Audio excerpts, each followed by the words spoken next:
જો તમને લાગે કે અહીંયાથી આપણું શ્રેય થાય છે, આપણને કંઈક પ્રાપ્ત થાય છે અને બીજેથી અધિક પ્રાપ્ત થાય છે તો મમત્વ થાય. એમને કાં તો ભગવાન મહિમા હોય તો મમત્વ થાય. ભગવાન સંત પ્રમુખ સ્વામી એમનો મહિમા હોય, સંત કેવા છે સામાન્ય નથી. એ તમે જંગલમાં, ગુફામાં, હિમાલયની ચોટીમાં ક્યાંય મળેવા નથી આવા સંત. એ આપણને ઘર બેઠા મળ્યા અને આપણી બધી વસ્તુ ઉપર ધ્યાન રાખે. એમને આપણો કેટલો મમત્વ છે, આપણા પર કેટલું હેત છે, એ જો જેટલું આપણને સમજાય ને, ભલે સમજાય પણ એવું અંદર એવું થાય તમને. ઘણી આપણને વાચા આપી નથી શકે. કોઈ નાનું બાળક હોય, એ ગોળ ખાય કે કંઈક ગરી વસ્તુ ખાય, ચોકલેટ ખાય, આઈસ્ક્રીમ ખાય, એને પૂછે કે વર્ણન કર કેવું લાગ્યું તને, ના એ કરી શકે. પણ એનેથી જેમ બીજાને આનંદ થયો એટલો જ આનંદ થયો હોય, વર્ણન ના કહી શકે. તમે મોટો માણસ 30 વર્ષનો એ ખાય આઈસ્ક્રીમ અને ઓલો 2 વર્ષનો એ ખાય, અનુભવ તો બેને સરખો જ થવાનો છે, પણ વર્ણન નહીં કરી શકે.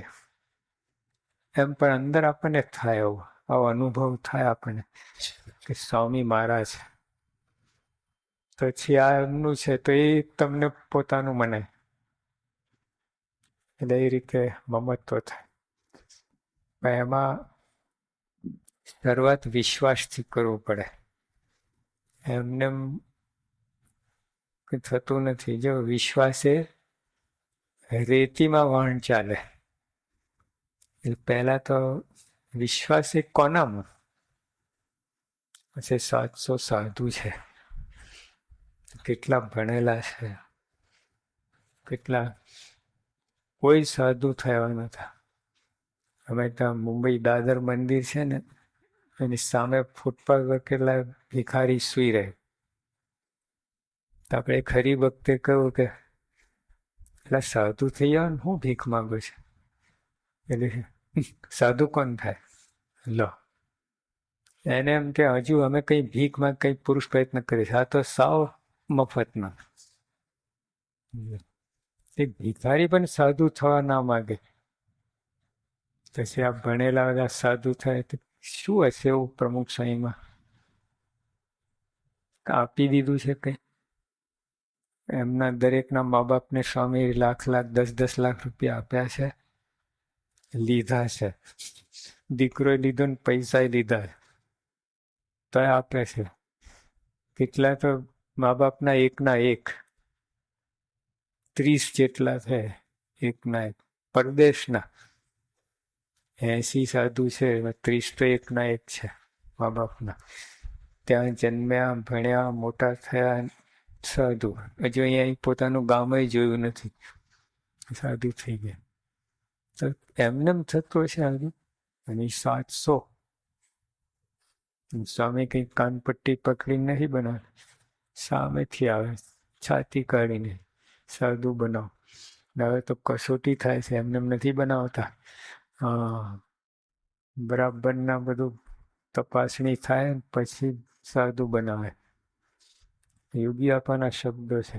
બાપા કે મોટા પ્રોફેસર આવશે સાધુ થવા, અમે ના પાડશું, નથી બનાવવા. એવું સમય આવે તે વખતે અમે હસતા હતા. હા, એક ગાંડો માણસ એ સાધુ થવા આવતો નથી ને ત્યાં પ્રોફેસરને ના પાડવાના છો, એવું મનમાં કહેતા. ભાઈ થાય છે, ખરેખર એવું થાય છે. કેટલાય ના પાડી છે, સારા સારા ભણેલા બધા. ઘરે બેઠા ભજન કરો તો આ એટલે સાધુ કંઈ હશે ને, એમને કઈ થતું હોય. એટલે આપણને બુદ્ધિમાં બેસે ના બેસે એટલો અનુભવ નથી, પણ કોકના વિશ્વાસે તો આપણે થઈ શકે કે નહીં. એટલે એવી રીતે આદિવાસી હોય છે ને, એટલે કાગળ નોટ આપો તો 100 રૂપિયાની, જો એને સમજ પડે છે, એ પોતાને વાંચતા નથી આવડતું, પણ કોકના વિશ્વાસે બેસી ગયું કે 100ની નોટ કહેવાય. આપણે બધું ઘણું બધું વિશ્વાસથી, અને અંધશ્રદ્ધા નથી. આ તો કાર્ય જુઓ સ્વામી બાપાનું, સ્વામિનારાયણ ભગવાનનું કાર્ય જુઓ, બધું ઇતિહાસ જુઓ, એની પરંપરામાં પ્રમુખ સ્વામી આવે છે. એટલે એમ કરીને પણ આપણે છે તો પછી એ મમત્વ જાગે. બધું એક દિવસનું કામ નથી. આવે ધીમે ધીમે બધું ડેવલપમેન્ટ થાય.